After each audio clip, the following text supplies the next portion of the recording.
Friends, இன்றைக்கி நம்ம ஆனாஸ் குக்கிங்கில் பார்க்க போகிறது ஒரு சேலஞ்ச் ரெசிபி. சுகர் யூஸ் பண்ணாமல் ஜாகரி மட்டும் யூஸ் பண்ணி என்னென்ன ரெசிபிஸ் செய்யலாம் அப்படின்னு வந்து பார்க்க போகிறோம். ஸோ இந்த ஜாகரி குக்கிங் சேலஞ்சுக்கு நாங்கள் மொத்தம் 6 குக்கிங் சேனல் சேர்ந்து 6 சூப்பர்வான ரெசிபி உங்களுக்காக பிளான் பண்ணியிருக்கோம். பாருங்கள், என்ஜாய் பண்ணுங்கள். ஸோ ஃபஸ்ட்டு நம்ம ஆனாஸ் குக்கிங்கில் நாம் பார்க்க போகிற ரெசிபி வெர்மிசெலி ஜாகரி பாயசம். இது எப்படி செய்யலாம் அப்படின்னு பார்ப்போம் வாங்க. ஒரு கடாயில் 1 டேபிள் ஸ்பூன் நெய் சேர்த்துக்க போகிறேன். நெய் நல்லா சூடானதுக்கப்புறம் இதில் 1 கப் வெர்மிசெலி அதாவது சேமியா சேர்த்து நல்லா கோல்டன் கலரில் சேஞ்ச் ஆகிற வரைக்கும் ஃப்ரை பண்ணிக்க போகிறேன். இப்போ பாருங்கள், சேமியா நல்லா கோல்டன் ப்ரௌன் கலரில் ஃப்ரை ஆகிடுச்சு. இப்போ இதில் 4 கப் ஹாட் வாட்டர் சேர்த்துக்கலாம். நீங்கள் நார்மல் வாட்டர் கூட சேர்த்துக்கலாம். ஹாட் வாட்டர் சேர்த்தும் போது சீக்கிரமாக நமக்கு குக் ஆகும். அதுக்காக நான் ஹாட் வாட்டர் சேர்த்துருக்கேன். இப்போ நல்லா மிக்ஸ் பண்ணிவிட்டு நம்ம சேமியா வேகிற வரைக்கும் கொஞ்சம் நேரம் மூடி போட்டு குக் பண்ண போகிறோம். இப்போ பாருங்கள், ஒரு 5 மினிட்ஸ்லேயே இந்த சேமியா நல்லா குக் ஆகிடுச்சு. அடுத்து சைட் பை சைட் நம்ம ஜாகரி சிரப் ரெடி பண்ணிடலாம். ஒரு சாஸ் பேனில் 1 கப் வெல்லம் சேர்த்துக்க போகிறேன். கூடவே தேவையான அளவுக்கு தண்ணி. அந்த வெல்லம் கம்ப்ளீட்டாக கரையிற வரைக்கும் நம்ம குக் பண்ணிக்கலாம். இப்போ பாருங்கள், இந்த வெல்லம் நல்லா கரைஞ்சிருச்சு. இப்போ இதை நம்ம வடிகட்டி நம்ம சேமியாவில் சேர்த்துக்கலாம். நான் இப்போ இந்த ஜாகரி சிரப்பில் ஒரு 3/4 வாசி மட்டும் சேர்த்துக்க போகிறேன். நீங்கள் நல்லா ஸ்வீட்டாக வேணும்னு நினச்சிங்கன்னா நீங்கள் ஃபுல்லாக சேர்த்துக்கலாம். இந்த ஜாகரி சிரப் இப்போ அப்படியே ரெடியூஸ் ஆகி நமக்கு சேமியா திக்காக ஆரம்பிக்கும். இப்போ பாருங்கள், நல்லா ரெடியூஸ் ஆகி சேமியா நல்லா திக்காகிடுச்சு. இந்த ஸ்டேஜில் நான் ஒரு 1.5 கப் தேங்காய் பால் இதில் நான் இதை சேர்த்துக்க போகிறேன். நீங்கள் நார்மல் மில்க் யூஸ் பண்ணுறதை விட இந்த கோகோனட் மில்க் யூஸ் பண்ணும்போது இன்னும் நல்லா டேஸ்ட்டாக இருக்கும். இப்போ நல்லா மிக்ஸ் பண்ணி விட்டுருங்க. நல்லா திக்காகட்டும். ஒரு 10லேருந்து 15 நிமிஷத்தில் லோ ஃப்ளேமில் வச்சு குக் பண்ணிங்கன்னா இந்த மாதிரி திக்காகிடும். இது அவ்வளோதான், நமக்கு ஆல்மோஸ்ட் ரெடி ஆகிடுச்சு. இப்போ சைட் பை சைடு ஒரு சின்ன பாத்திரத்தில் 1 டேபிள் ஸ்பூன் நெய் எடுத்திருக்கேன். நெய் நல்லா சூடானதுக்கப்புறம் ஒரு 20 முந்திரி பருப்பு சேர்த்து ஒரு 1 நிமிஷம் சாட் பண்ணிக்கோங்க. கூடவே ஒரு 20 ட்ரை கிரேப்ஸ். இது ரெடியானதுக்கப்புறம் இதை நம்ம பாயசத்தில் சேர்த்துடலாம். எல்லாத்தையும் சேர்த்து நல்லா ஒன்றா மிக்ஸ் பண்ணி விட்டுருங்க. அவ்வளோதான், சூப்பரான வெர்மிசெலி ஜாகரி பாயசம் ரொம்ப சிம்பிளாக ரெடி பண்ணியாச்சு. வீட்டில் ட்ரை பண்ணி பாருங்கள். ரொம்ப ரொம்ப சூப்பராக டேஸ்டியாக இருக்கும். இப்போ அடுத்த ரெசிபி என்னன்னு பார்த்துடலாம்.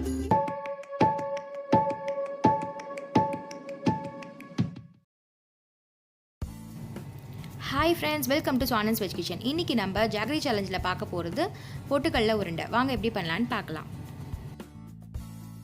இதுக்கு தேவையான இன்க்ரீடியன்ட்ஸ்: பொட்டுக்கடலை ஒரு 1/2 கப், வெல்லம் பொடி பண்ணினது ஒரு 1/3 எடுத்திருக்கேன், 1/3 வாட்டர், நெய் வந்து ஒரு 1/4 கப், 1/2 கப் வரைக்கும் பாதாமும் கேஷ்யூவும் எடுத்து வச்சுருக்கேன், ஏலக்காய். அவ்வளோதான். இப்போது பேனில் நம்ம வெல்லம் ஆட் பண்ணிடலாம். ஃபஸ்ட்டு இந்த தண்ணி எடுத்து வச்சுருந்தோம் இல்லையா, 1/3 கப், அதையும் ஊற்றி நம்ம ஃபஸ்ட்டு வந்து இதை நல்லா கரைச்சிக்க போகிறோம். இப்போ வெல்லம் நல்லா கரைஞ்சிருக்கு. இந்த ஸ்டேஜில் நம்ம ஏலக்காவை ஆட் பண்ணிடலாம். இது என்ன பதம்னு பார்த்தீங்கன்னா, பக்கத்தில் வந்து இந்த மாதிரி தண்ணி வச்சு இப்படி எடுத்து பார்த்தோன்னா இது கமர்கட் மாதிரி வரும். இப்படி உருட்டிக்கிட்டு வரும் இந்த வெல்லம். அதுதான் வந்து பதம். இப்போ நமக்கு ரெடி ஆகிடுச்சு இந்த வெல்லம். ஸோ இந்த பொட்டுக்கடலையே இதோடு ஆட் பண்ணிடலாம். இந்த பொட்டுக்கடலையை வெல்லத்தோடு நல்லா கலந்துக்கலாம் இந்த மாதிரி. இது நல்லா ஆறினதுக்கப்புறமா நம்ம இதை நல்லா அரைச்சிட்டு வந்துட போகிறோம். அவ்வளோதான், இப்போ இது பவுடராக நம்ம பண்ணிட்டோம். இப்போ இந்த பவுடரை வந்து நம்ம பிளேட்டில் ட்ரான்ஸ்ஃபர் பண்ணிட்டோம். இப்போ பேனில் நெய் ஊற்றிக்கலாம், 1 டேபிள் ஸ்பூன் வரைக்கும். இந்த கேஷ்யூவும் பாதாமும் எடுத்து வச்சுருந்தோம் இல்லையா, 1/2 கப், அதை போட்டு நல்லா ஃப்ரை பண்ணிக்க போகிறோம். இப்போ இதை நல்லா ரோஸ்ட் பண்ணி 1-2 அரைச்சி இதோட ஆட் பண்ணிக்கலாம். அவ்வளோதான், இதோட நம்ம இதை கலந்துட்டோம்.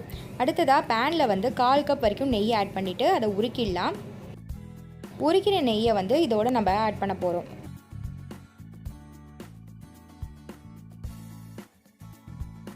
அவ்வளோதான், நல்லா நம்ம இதை மிக்ஸ் பண்ணிவிட்டு குட்டி குட்டி ரவுண்ட் பால்ஸாக நம்ம இதை பிடிக்க போகிறோம். அவ்வளோதான். இந்த மாதிரி நம்ம குழந்தைங்களுக்கு பண்ணி கொடுத்தோம் அப்படின்னாக்கா அவங்களும் விரும்பி சாப்பிடுவாங்க. ரொம்ப ஹெல்த்தியும் கூட. ஸோ இந்த ரெசிபி உங்களுக்கு பிடிச்சிருக்கோன்னு நினைக்கிறேன். நீங்களும் ட்ரை பண்ணி பாருங்கள். Do like, share, comment and subscribe. Thank you.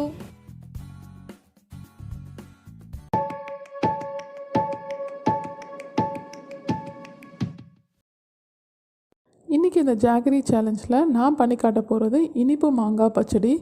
இது வந்து ரொம்ப டேஸ்டியாக இருக்கும். இதை ட்ரை பண்ணி பாருங்கள். எப்படி இருக்குதுன்னு எனக்கு கமெண்ட்ஸில் சொல்லுங்கள். அதுக்கு இங்கே வந்து நல்ல ரா மேங்கோவாக நான் கட் பண்ணி எடுத்து வச்சுருக்கேன். மாங்காயாக பார்த்து கொஞ்சம் நல்லா கட் பண்ணி எடுத்து வச்சுருக்கேன். கொட்டையோடு சேர்த்தே ஆட் பண்ணிக்கலாம் நம்ம இந்த டிஷ்ஷுக்கு. இதில் 1 கப்பு வெல்லம் எடுத்து வச்சுருக்கேன். இப்போது ஒரு கடாயை வந்து ஹீட் பண்ணிவிட்டு அதில் கொஞ்சமாக எண்ணெய் ஆட் பண்ணிக்கலாம்.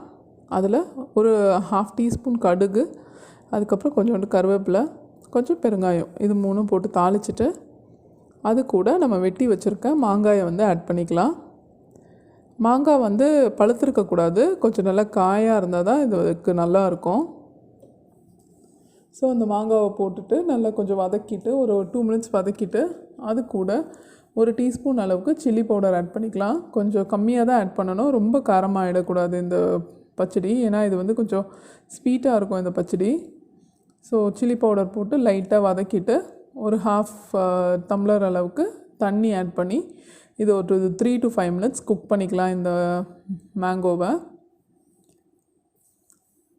இதனால் ஒரு 3 மினிட்ஸ் குக் ஆனாலே போதும், நல்ல ஓரளவு சாஃப்ட் ஆகிடும் நம்மளோட மாங்காய்.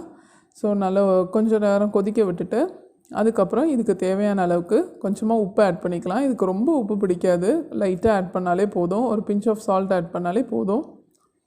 இதுக்கப்புறமா நம்ம எடுத்து வச்சுருக்க வெல்லம், இதை வந்து நம்ம இப்போ ஆட் பண்ணிவிட்டு இதையும் ஒரு 2 to 3 மினிட்ஸ் நம்ம அதுக்கப்புறம் கொதிக்க விடலாம். வெல்லம் நல்லா கரைஞ்சி கொஞ்சம் லைட்டாக திக்கன் ஆக ஆரம்பிக்கிற ஸ்டேஜில் நம்மளோட இனிப்பு மாங்காய் பச்சடி ரெடி ஆகிடும். இப்போ பார்த்திங்களா, வெல்லம் நல்லா கொதித்து நல்லா கரைஞ்சி கொதிச்சிருக்கு. இது ஒரு 2 to 3 மினிட்ஸ் கொஞ்சம் சிம் பண்ணி கொஞ்சம் அது திக்காகிற ஸ்டேஜ் வரைக்கும் கொஞ்சம் வெயிட் பண்ணுவோம்.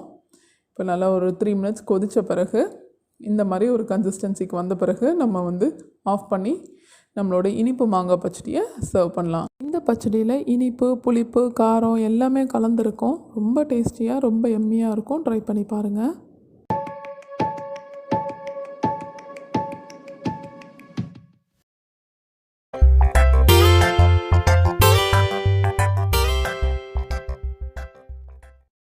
Hello friends, welcome back to the பிஷ்டி சேனல். நம்மளோட சேனலில் எள்ளு உருண்டை எப்படி பண்ணுதுன்னு தான் பார்க்க போகிறோம். ஃபஸ்ட்டு இதுக்கு என்னென்ன பொருட்கள் தேவைன்னு சொல்லி பார்த்துடலாம். 1 கப் அளவுக்கு எள்ளு, ஒரு 1/4 கப் அளவுக்கு பொட்டுக்கடலை, 1 கப் அளவுக்கு வெல்லம், 1 டேபிள் ஸ்பூன் அளவுக்கு ஏலக்காய் தூள் எடுத்திருக்கேன். ஃபஸ்ட்டு நம்ம இப்போ எப்படி பண்ணுறதுன்னு பார்க்கலாம். ஒரு பேன் ஹீட் பண்ணிவிட்டு அந்த பேனில் வந்து 1 கப் அளவுக்கு எள்ளை சேர்த்துக்கலாம். எள்ளு சேர்த்துட்டு நல்லா வறுத்து எடுத்துக்கலாம். இது வந்து நீங்கள் எள்ளு சேர்க்கறதுக்கு முன்னாடி இல்லை ஏதாவது தூசு கல் இருக்கான்னு பார்த்துக்கோங்க. பார்த்து க்ளீன் பண்ணி சேர்த்துக்கோங்க. எள்ளில் பாருங்கள், இது மாதிரி படப்படன்னு பொரிஞ்சு வந்ததுக்கப்புறம் நம்ம இது வந்து ஒரு தட்டுக்கு மாற்றிடலாம். மாற்றிட்டு அதே பேனில் நம்ம வந்து 1 கப் அளவுக்கு வெல்லம், ஒரு 1/4 கப்பை விட கொஞ்சம் அதிகமாக தண்ணி சேர்த்துக்கலாம். தண்ணி சேர்த்துட்டு நல்லா வெல்லத்தை கரையிற அளவுக்கு கரைச்சிக்கோங்க. கரைச்சிட்டு வெள்ளத்தில் ஏதாவது தூசுலாம் இருக்க மாதிரி இருந்தால் வடிகட்டி எடுத்துக்கோங்க. க்ளீனாக இருக்குன்னா அப்படியே கொதிக்க வச்சுக்கலாம். பாருங்கள், இப்போ நல்லா கொதிச்சு வந்துடுச்சு. இதில் வந்து நம்ம 1 டேபிள் ஸ்பூன் அளவுக்கு ஏலக்காய் தூள் சேர்த்துக்கலாம். இப்போ வந்து இது கரெக்டான பதம் வந்திருக்கா அப்படின்னு பார்க்கறதுக்காக இந்த மாதிரி ஒரு சின்ன கிண்ணத்தில் தண்ணி எடுத்துட்டு இந்த மாதிரி வெல்லம் எடுத்து விட்டி இதில் வந்து ஒரு 4 ட்ராப் விட்டிங்க அப்படின்னா அதில் வந்து கேண்டி மாதிரி வந்ததுன்னா கரெக்டாக இருக்குன்னு அர்த்தம். இந்த மாதிரி திரண்டு வந்ததுன்னா இப்போ வந்து நம்ம இதில் எடுத்து வச்சுருக்க எள்ளையும் பொட்டுக்கடலையும் சேர்த்துடலாம். சேர்த்துட்டு நல்லா மிக்ஸ் பண்ணி விட்டுக்கோங்க. எல்லா இடத்துலையும் படுற மாதிரி நல்லா மிக்ஸ் பண்ணிக்கோங்க. மிக்ஸ் பண்ணிவிட்டு நம்ம அடுப்பை ஆஃப் பண்ணிடலாம். ஆஃப் பண்ணிவிட்டு இது வந்து கொஞ்சம் மிதமான சூடே இருக்கும்போதே வந்து நம்ம உருட்டை ஸ்டார்ட் பண்ணிடலாம். சப்போஸ் உங்களுக்கு ரொம்ப ஆறிடுச்சு, உங்களுக்கு உருண்டை பிடிக்க வரல அப்படின்னா நீங்கள் திருப்பி பேனை வந்து ஹீட் பண்ணால் அது வந்து மெல்ட் ஆகிட்டு உங்களுக்கு வந்து உருண்டை பிடிக்கிற மாதிரி கரெக்டான பதத்துக்கு வந்துடும். பாருங்கள், நல்லா ஆறிடுச்சு. நம்ம வந்து உருண்டை பண்ணி எடுத்துக்கலாம். உங்களுக்கு வந்து இதுக்கு இன்னும் கொஞ்சம் சூடுது அப்படின்னா நீங்கள் வந்து கையில் லைட்டாக வந்து நல்லெண்ணெய் கூட தேய்ச்சி தடவிட்டு இந்த மாதிரி உருண்டை பண்ணி எடுத்துக்கலாம். வாவ், பாருங்கள், நம்மளோட சூப்பரான எள்ளு உருண்டை ரெடி. நீங்களும் ட்ரை பண்ணி பாருங்கள். எப்படி இருந்தது சொல்லிட்டு கீழே இருக்க கமெண்ட் செக்ஷனில் சொல்லுங்கள். Thank you.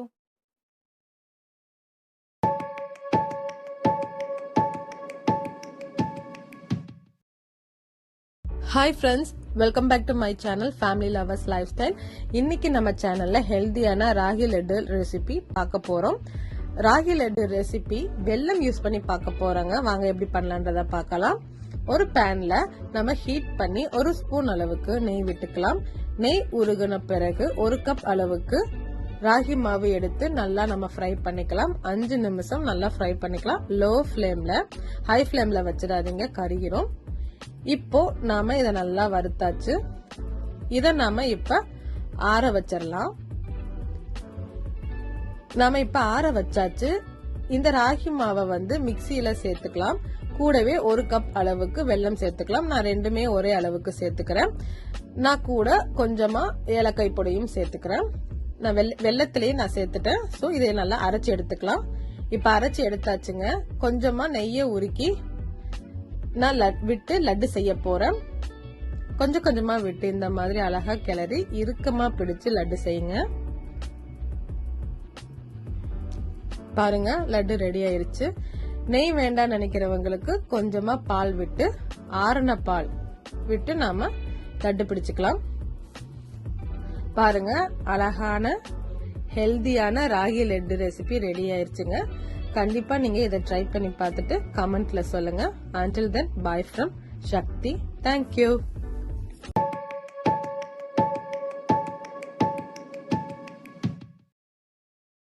Assalamu alaikum.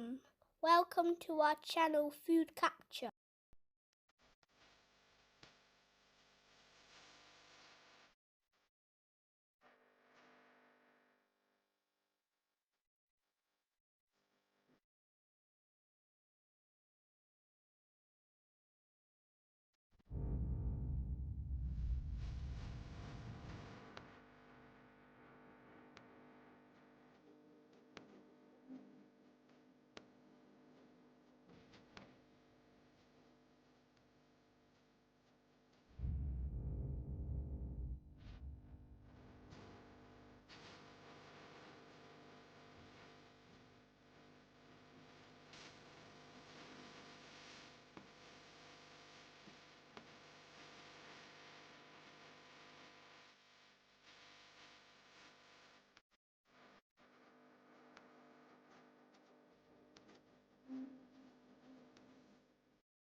Please like, share, comment, and subscribe to Food Capture.